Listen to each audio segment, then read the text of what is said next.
Inside Arkansas. What's up, everybody? This is John Nabors of Inside Arkansas. I know a lot of you enjoyed immensely me breaking down that play between Arkansas and Alabama of 2010 when Bobby Petrino was the head coach.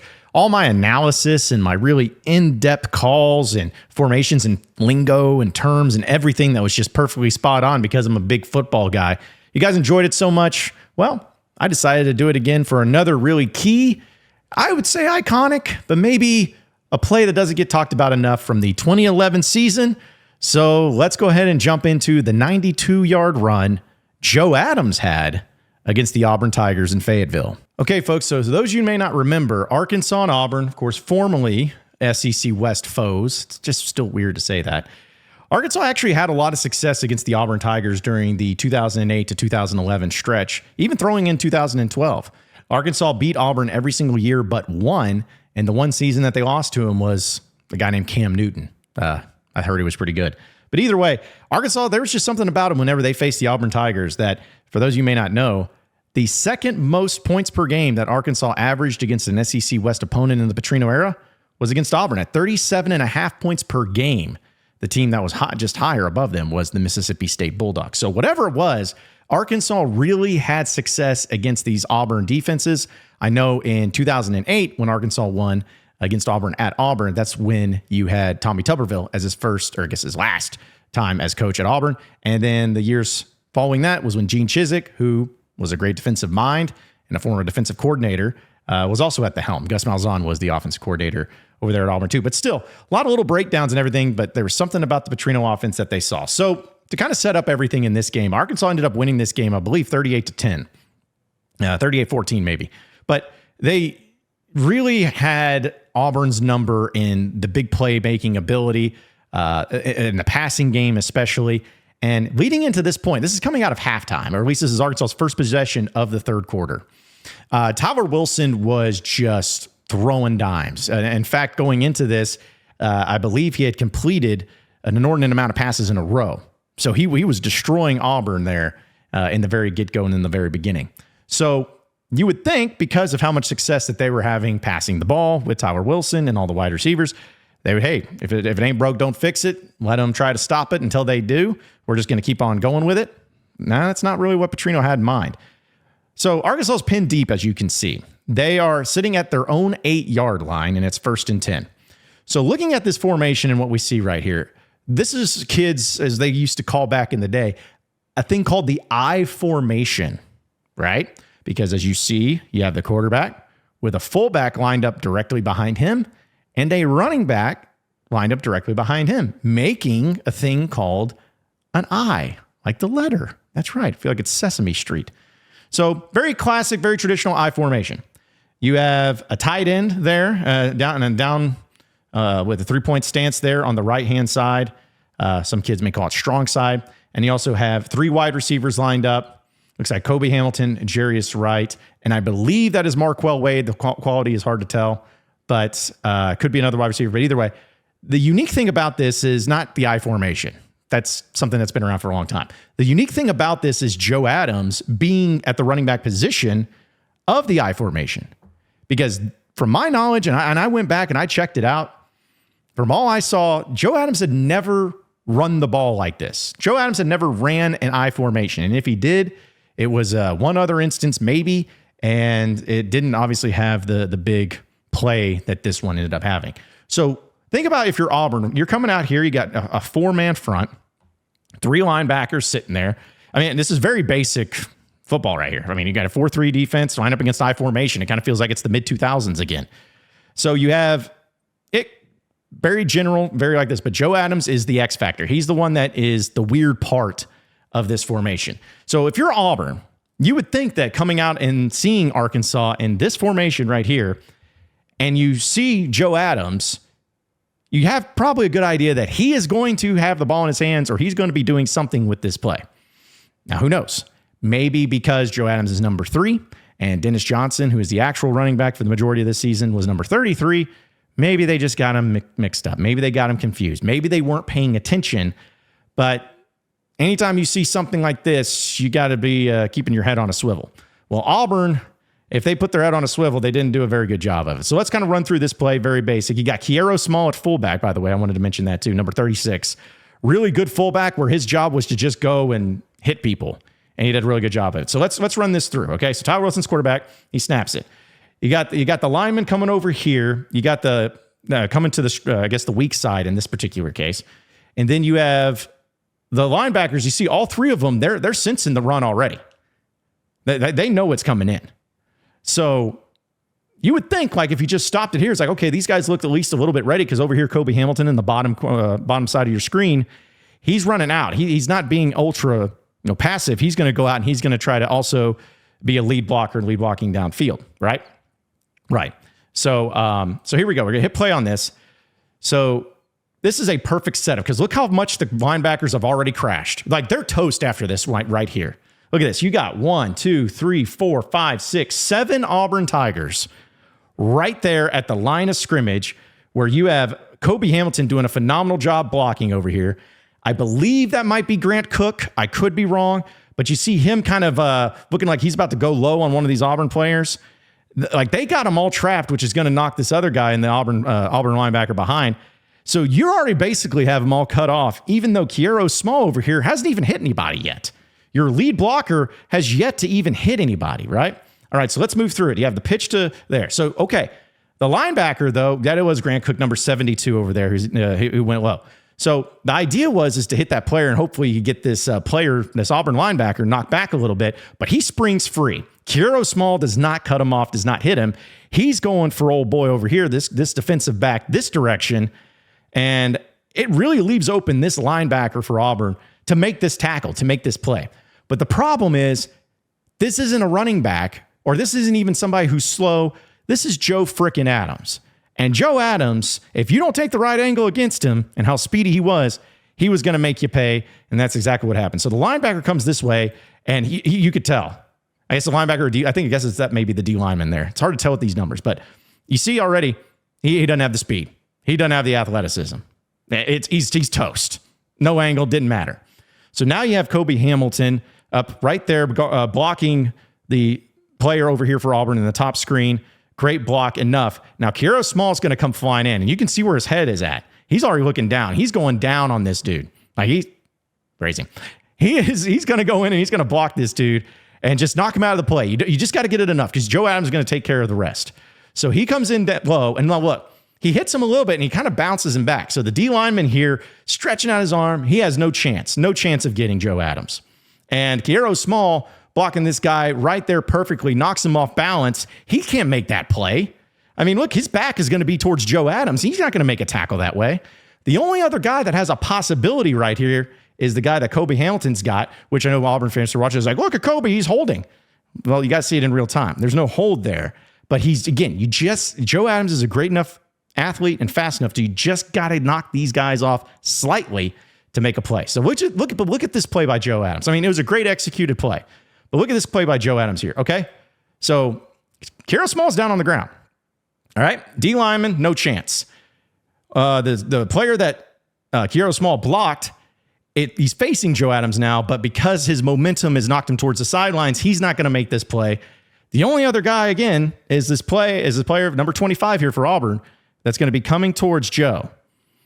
He doesn't have the best angle, but he could at least slow him down, especially now that you see Kiero Small. He's on the ground, and he just so happens to be in the way of Joe Adams' path. Okay, that could really be problematic because if Joe trips over him or anything, even if he's able to regain his balance, number 25 here is probably going to make the tackle. But Joe Adams is Joe Adams, and now look at this. Whoop! Jumped right over Kiero Small. And because of that fact, 25, look how close he is to making the play now. If Joe Adams had not hurdled over Kiero, 25 has got the tackle, or at least pushing him out of bounds. But because of Joe being able to hurdle over him and to be able to maintain the top level speed that he has, he does the rest. Now, look, see, he's burning him. 25, you have no chance, sir. Like, you can try. You're going to maybe try to trip up his feet, but you have no chance. You see, look at that. I wish I could slow it down a little bit more. Let's just replay that one part there because I want you to watch his hands. Watch his hands. Because, again, number 92 stretches, nothing. Number 25 Get him. You can't do it. Can't do it. But as you see now on your screen, look at in the top left-hand corner. Oh no, there's another Auburn player. And this guy looks to be the safety position. Safeties do have some speed too.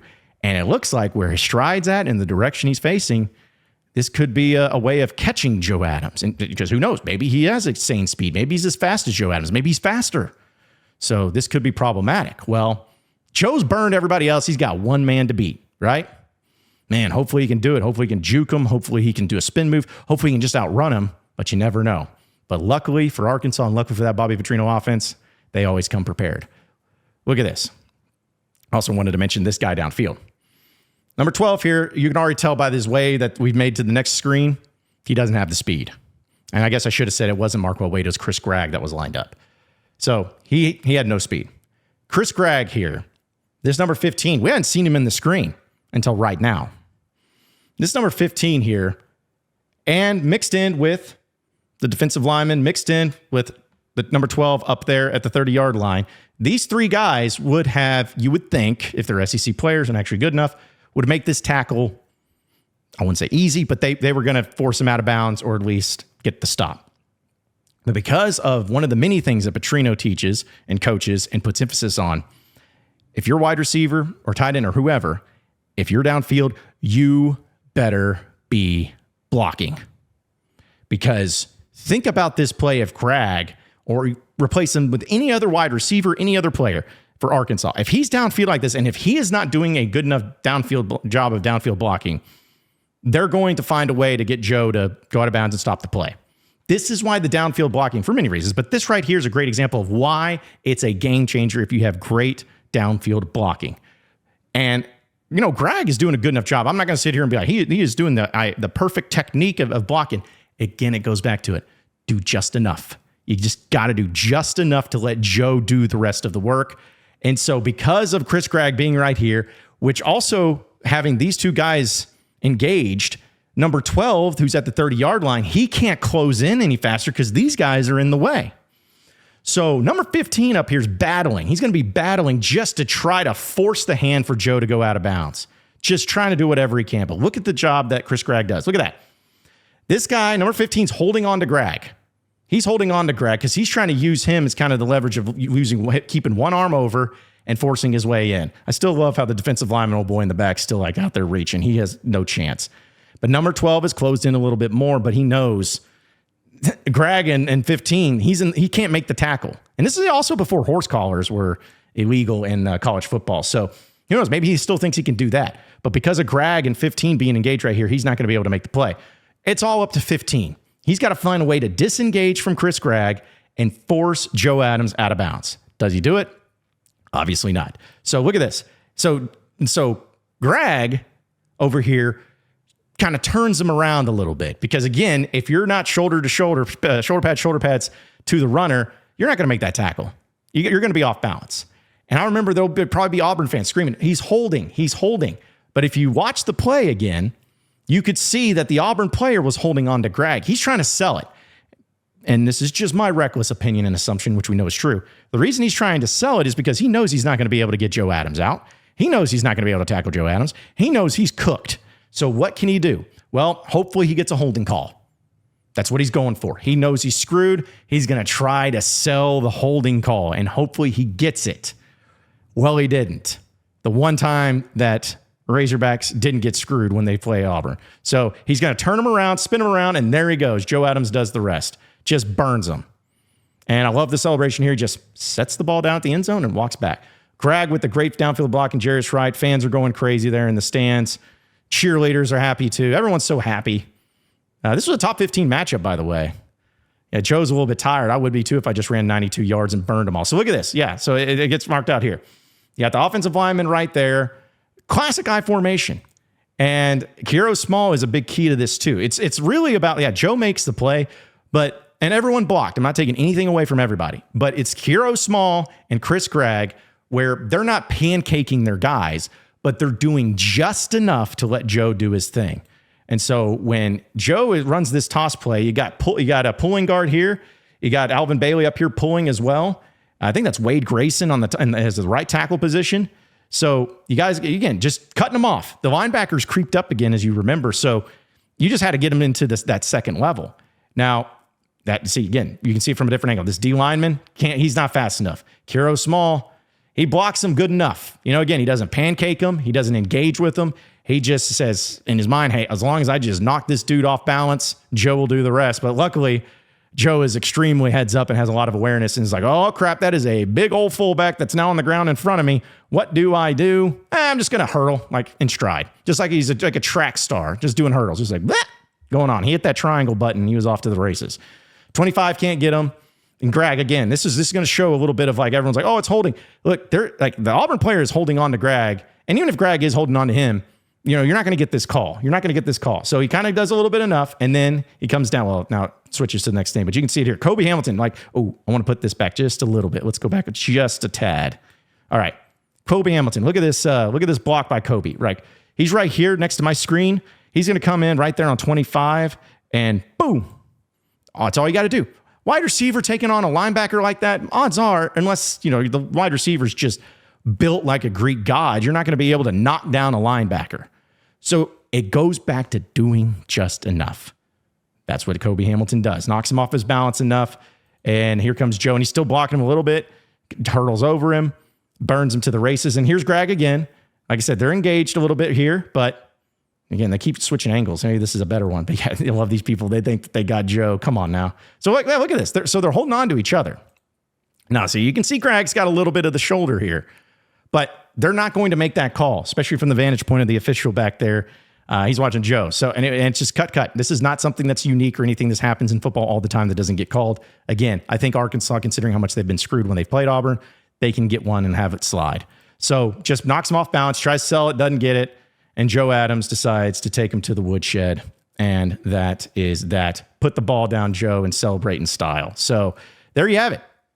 That is one of the coolest plays that Bobby Petrino ran while he was the head coach at Arkansas. And who knows, maybe there'll be some of that happening in the Razorback football team this upcoming season. But it's good to have Bobby back. I may continue to do these plays. It just kind of depends on if ESPN or CBS or anybody even likes me doing them.